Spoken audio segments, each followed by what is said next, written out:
Au début du film, on nous montre des soldats russes qui emmènent leurs prisonniers en prison. L'un des prisonniers était notre héros principal, Kraven le chasseur. Kraven passe une journée ici et le lendemain, les prisonniers commencent à embêter Kraven. Kraven leur enseigne également une bonne leçon, c'est-à-dire qu'ils commencent à se battre. Et à cause du combat, Kraven est maintenant amené auprès du sergent. Le sergent a découvert comment Kraven les avait battus tous les deux. Voyant leur état, le sergent demande à Kraven: « Qui étiez-vous avant et où travailliez-vous » Kraven dit d'une manière très étrange: « Je suis un chasseur et je chasse des gens comme vous. » Dès qu'il eut dit cela, il attaqua le sergent. Il le soulève, le frappe, puis le poignarde dans le cou et le jette hors d'ici. Et lui-même commence à sortir de cette prison. Ici, par sa façon de courir, nous avons découvert que Kraven avait également des pouvoirs supplémentaires. La façon dont il faisait de grands sauts n'était pas l'acte d'une personne normale. Il courait vite comme un guépard et il grimpait au mur comme si c'était son travail quotidien. En quelques minutes, il s'est enfui de là sans que personne ne le touche. Alors qu'il courait, une très forte tempête de glace s'est abattue sur Kraven. En combattant cette tempête, un loup est également venu devant lui, qui l'aurait chassé, mais Kraven a commencé à le regarder dans les yeux. En le voyant ainsi, le loup eut peur et n'attaqua pas Kraven. Plus tard, alors qu'il courait, Kraven est arrivé dans son jet aérien. Dès qu'il est arrivé dans l'avion, il a rapporté à quelqu'un que j'avais terminé le travail et tué le sergent. Cela nous a fait comprendre qu'il n'était pas un prisonnier. Il était plutôt venu ici en tant que prisonnier pour accomplir sa mission. La scène se déplace maintenant vers le passé et nous voyons la vie passée de Kraven et de son frère. Il a été démontré que leur père était venu les chercher tous les deux à l'université. En voyant cela, ils furent tous les deux surpris. Après un certain temps, ils découvrirent que leur mère avait mis fin à ses jours. En entendant cela, ils furent tous deux très choqués. Ils pensaient qu'ils allaient à l'enterrement de leur mère. Mais leur père était si impitoyable qu'il les emmenait à la chasse. Lorsque Kraven et son frère ont posé des questions à ce sujet, son père a dit que les funérailles appartiennent à ceux qui meurent. Et ta mère s'est suicidée. Il pouvait dire de telles choses si facilement, parce qu'il était à la fois un gangster et un trafiquant de substances chimiques. Il voulait rendre ses enfants courageux comme lui. Il a amené ses enfants pour leur apprendre la chasse, afin qu'ils deviennent les meilleurs chasseurs. Ces gens tuaient des animaux et faisaient passer leur peau en contrebande. Mais ni Kraven ni son frère n'aimaient ce travail. Quoi qu'il en soit, en écoutant leur père, ces gens avancent pour chasser. Le lion que ces gens étaient venus chasser arriva devant eux. Kraven n'avait pas peur de lui. Kraven pointe son arme sur le lion et commence à le regarder dans les yeux. Et en voyant Kraven comme ça, le lion eut également peur. Si Kraven l'avait voulu, il aurait facilement chassé le lion. Mais il ne l'a pas fait. Il ne voulait pas tuer le lion. Mais entre-temps, le père de Kraven, Nicolae, a tiré sur le lion. Et le lion s'est mis en colère à cause de l'attaque contre lui. Et pour se venger, il a attaqué Kraven. Il a attrapé Kraven et s'est avancé. Pour sauver son fils, Nicolae a tiré sur le lion par derrière. Mais le lion n'a pas abandonné. Et il entraîna Kraven. Puis le lion est arrivé et a jeté le corps de Kraven quelque part. Et une fille qui était venue se promener dans la forêt vit tout cela. Voyant Kraven blessé, cette fille a mis quelques gouttes d'un sérum spécial dans la bouche de Kraven.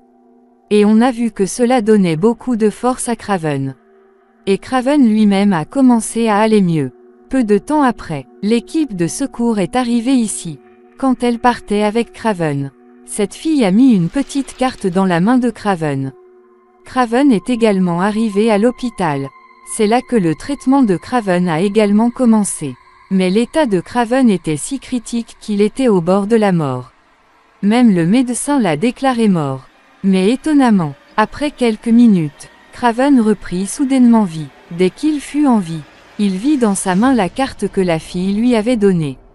Au même moment, nous voyons que le père et le frère de Kraven sont également venus à sa rencontre. Son frère était très heureux de le voir vivant. Kraven était certainement vivant, mais son état n'était pas si bon. Mais malgré tout, son père sort Kraven de l'hôpital et le ramène à la maison. Le père de Craven avait une surprise pour lui à la maison. La surprise était le visage du lion qui a attaqué Craven. Craven ne voulait pas le tuer, mais son père a tué le lion pour le venger. Et après avoir su cela, Craven est devenu très en colère. Et il a dit à son père, « Papa, tu n'aurais pas dû faire ça. Tu n'aurais pas dû le tuer. » En entendant cela, son père devint encore plus en colère. Et il enleva Craven avec colère. Craven est allé dans sa chambre. Dès qu'il est entré dans la pièce, il a commencé à faire ses valises. Et il gardait aussi dans sa main la carte que la fille lui avait donnée. Et dans l'obscurité de la nuit, il est parti d'ici. En partant, son frère regardait. Il l'arrête et dit, « Frère, tu ne peux pas me quitter. » Mais Craven lui dit, « Écoute, je ne m'éloigne pas trop de toi. Je vais là où maman nous emmenait. » Dès qu'il eut dit cela, il partit. Cet endroit était une forêt. L'endroit où leur mère les emmenait était dans la forêt. Dès qu'il atteignit la forêt, Craven dut faire face à un gros problème. Il y avait beaucoup de taureaux devant lui. Il courait. Pour se sauver, Craven baissa la tête et se leva. Mais fermer les yeux ne résout pas le problème. Étonnamment, ses yeux étaient fermés et le problème était résolu. Aucun taureau ne l'a frappé. Quand il leva les yeux, un taureau se tenait devant lui pour le sauver. Il était surpris et continuait à regarder ce taureau dans les yeux. Et puis le taureau s'éloigna du côté. Il partit et arriva au camp où sa mère l'amenait habituellement. Cet endroit était également très beau. Et maintenant, il a commencé à vivre ici. Ici, il a commencé une nouvelle vie avec les animaux. Il considérait la forêt comme sa maison et les animaux comme ses compagnons. Un jour, lorsqu'il vit que le cerf courait, il se mit à courir derrière le cerf comme un cerf. Et puis il s'est rendu compte qu'il avait un pouvoir étrange. Grâce à cela, il peut courir aussi vite qu'un cerf. Il a autant de force qu'un lion. Et comme les singes, il peut sauter et grimper aux grands arbres. En faisant tout cela, il a commencé à s'amuser beaucoup. Un jour, il vit que 2 chasseurs étaient arrivés dans la forêt. Et ils attaquèrent les buffles et leur coupèrent la tête. En voyant cela, Craven devint très en colère. Il s'est approché des chasseurs et leur a dit qu'il n'aurait pas dû faire ça. Les chasseurs ne comprenaient pas son attitude et ils pointèrent une arme sur lui. Voyant cela, Craven s'est également mis en colère et a attaqué ces 2 chasseurs. Il les a attrapés et les a battus si violemment qu'ils sont tous les 2 morts. Et après ce jour, il décida qu'il ne laisserait aucun chasseur en vie. Après que la scène ait été coupée, on nous a montré Craven dans le présent, qui est maintenant venu dans cette forêt grâce à son avion. Même aujourd'hui, il voit qu'il y a beaucoup de chasseurs de la mafia russe dans la forêt, qui chassent les buffles et les emmènent. Voyant cela, Craven s'est mis en colère et a essayé de les arrêter. Ici, leur chef a dit à Craven de s'éloigner de leur chemin. Sinon, nous vous confierons la voiture. Craven n'a pas prêté attention à ce qu'il disait. Ces personnes ont également conduit la voiture. Et Craven entra rapidement dans la voiture et commença à se battre avec eux. Craven a réussi à sauver ce camion ici. Mais il n'a pas pu arrêter la voiture de son chef. Mais avant de partir, il a définitivement noté le numéro de cette voiture. Après que la scène ait été coupée, on nous a montré le même homme, le même dirigeant dans son bureau. Il était venu rencontrer son patron. Il était venu le prévenir pour le travail du jour. Mais dès que la chaise s'est retournée, cet homme a été choqué. Parce qu'ici c'était Craven à la place de son patron. Il était également surpris de savoir comment Craven était arrivé ici avant lui. Craven n'était pas le seul à être arrivé ici avant lui. Mais dès qu'il était arrivé ici, il avait également tué le patron de cet homme. Il demande maintenant à André. Comment dois-je te tuer? Attends, laisse-moi voir mon journal. Es-tu dans ma liste ou pas? Il a vu son journal. Donc cet homme debout devant lui était également dans son journal.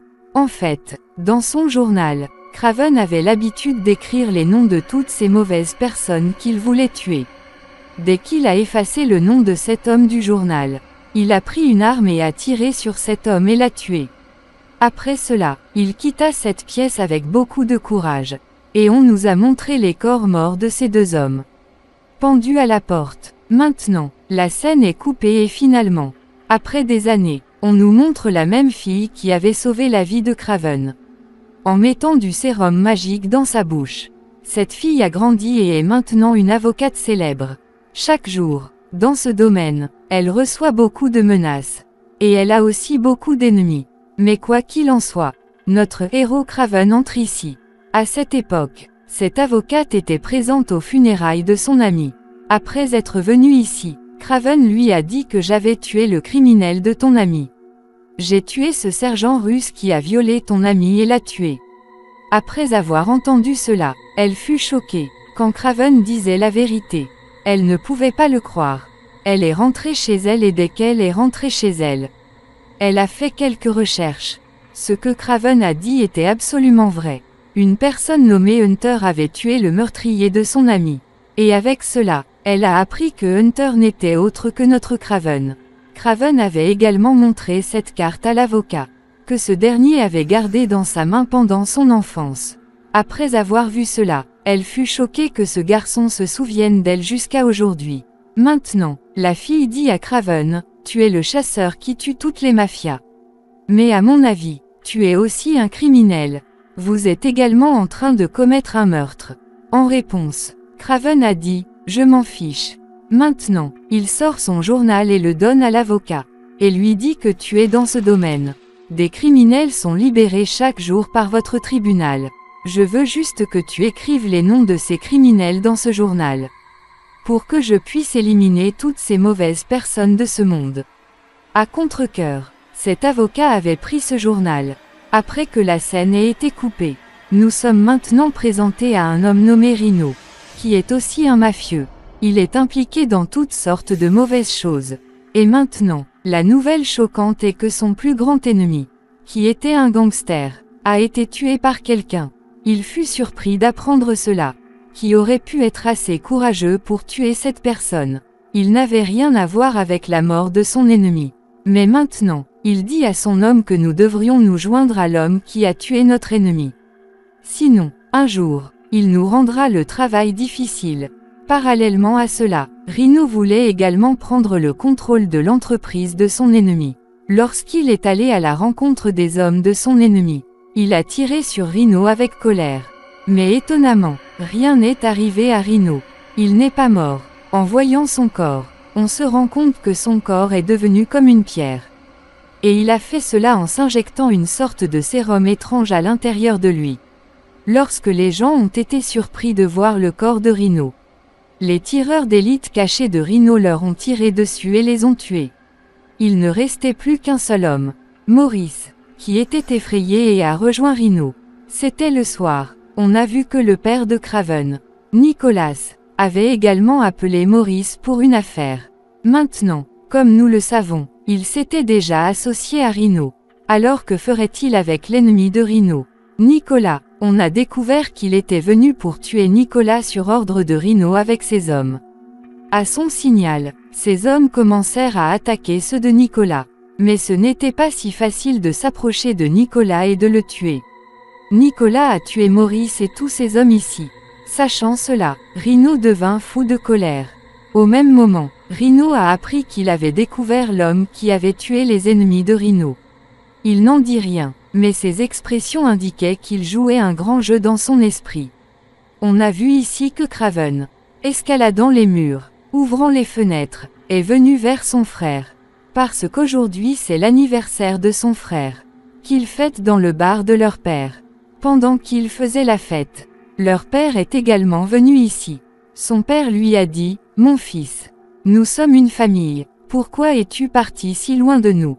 Tu devrais venir vivre avec nous. » Mais ces paroles n'eurent aucun effet sur Craven. Quoi qu'il en soit, ils ont apprécié leur fête. Après quoi Craven est rentré à la maison pour laisser son frère. Parce que son frère était très ivre. Il était sur le point de repartir. Mais son frère l'en a empêché. D'une manière qu'il ne pouvait même pas refuser. En écoutant son frère, il dormait sur le canapé. Mais il était habitué à vivre dans la forêt. Comment a-t-il pu dormir sur le canapé? Il est allé au jardin et y a dormi. Quand il s'est réveillé le matin, il est allé réveiller son frère. Mais que voit-il? Que son frère n'est pas sur le lit. Et il y a du sang sur le lit.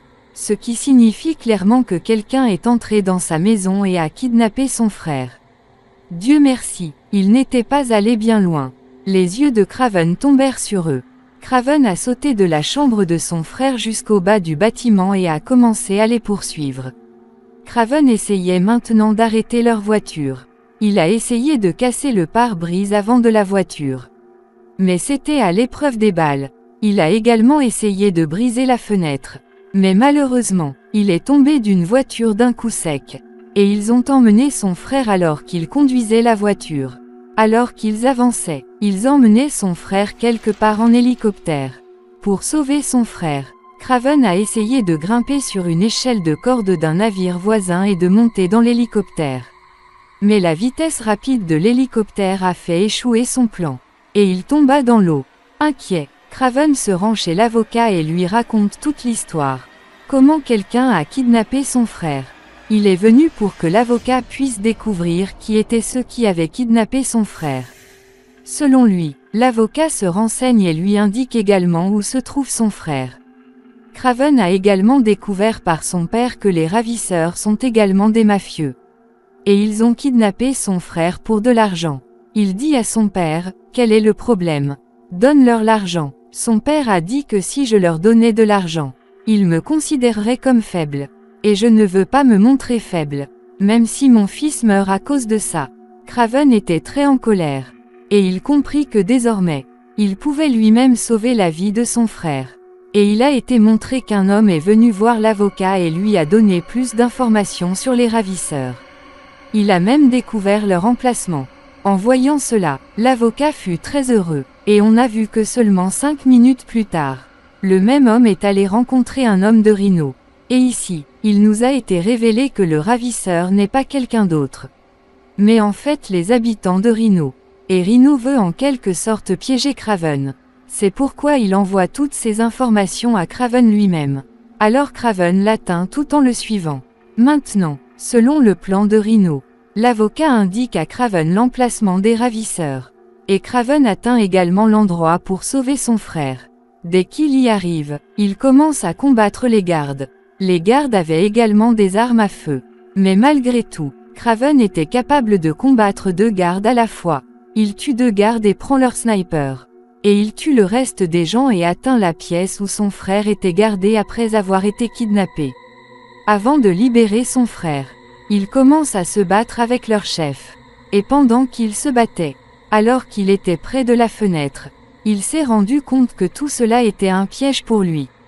Parce que la fenêtre où il était s'est cassée et ils sont tombés. Dès qu'ils tombèrent, beaucoup de grosses pierres furent jetées sur eux, dans lequel Reno sentit que Craven et son homme avaient dû être tués. Dès sa mort, Reno était très heureux, il riait bruyamment, il quitte également le frère de Craven. Et maintenant, il lui dit la vérité sur Craven. Ce Craven est le chasseur qui tue toutes les mafias et les méchants. Après que la scène ait été coupée, il a été montré que 2 personnes étaient allées vérifier si Craven était mort sous les feuilles ou toujours vivant. Et étonnamment, Craven était toujours en vie. Et ses pouvoirs étaient cachés derrière cela. Il se bat avec ces 2 hommes et les tue. Et prend son arme et sort. En marchant, il a appelé l'avocat et lui a dit qu'il s'agissait d'un piège tendu par la mafia pour l'attraper. Et maintenant, la mafia est à tes trousses. Sors d'ici vite, avant l'arrivée des gens de la mafia. L'avocate quitte également son bureau. Et grâce à un avion, elle arrive dans la zone annoncée par Craven. Craven l'avait appelée dans sa forêt à ce moment-là. Quelle zone était la plus sûre? Alors qu'il marchait vers son camp, un guépard est soudainement sorti des buissons et a attaqué Craven. Craven était habitué à ces choses-là. Il s'est battu avec le guépard comme s'il était lui-même un guépard. Et voyant son courage, le guépard eut peur et s'en alla. L'avocat a été impressionné par son courage et sa force. Après la scène coupée, on nous a montré le bureau de Reno, où il a reçu la nouvelle que Craven est toujours en vie et s'est échappé de leurs griffes. Les mafias ont envoyé de nombreux espions pour découvrir où ils avaient trouvé Craven. Et puis un espion est venu vers lui et lui a donné une fleur. C'était une fleur sauvage qu'il avait trouvée là où ils avaient enterré Craven sous les feuilles. L'espion dit que nous pouvons deviner à partir de cela que Craven vit dans la forêt. Et je sais très bien où se trouve cette fleur dans la forêt.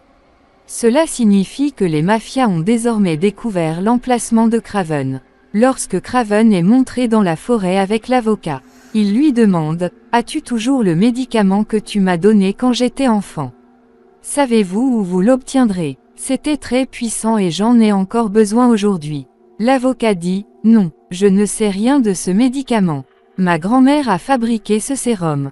Elle en savait beaucoup sur ces herbes. » Craven lui dit « Ta grand-mère peut-elle encore faire ce sérum? » L'avocat dit « Non, parce que ma grand-mère est maintenant morte et personne d'autre n'est au courant de ce sérum. » Ici, nous voyons que Rhino et tout son peuple se dirigent vers la forêt. Là où l'espion de Rhino a un type spécial d'injection, à partir de laquelle il va tuer Craven. Après avoir atteint la forêt, les hommes de Rhino se sont dispersés dans toute la forêt, et ils commencent à chercher un endroit où ces types particuliers de fleurs ont été plantés. Là où Craven vivait, Craven savait que ces gens avaient atteint la forêt. Il savait déjà que ces mafias le suivraient et viendraient ici. C'est pourquoi il avait déjà fabriqué de nombreux pièges. Les hommes de Rhino sont tombés dans ces pièges. Et Craven lui-même a commencé à attaquer les autres.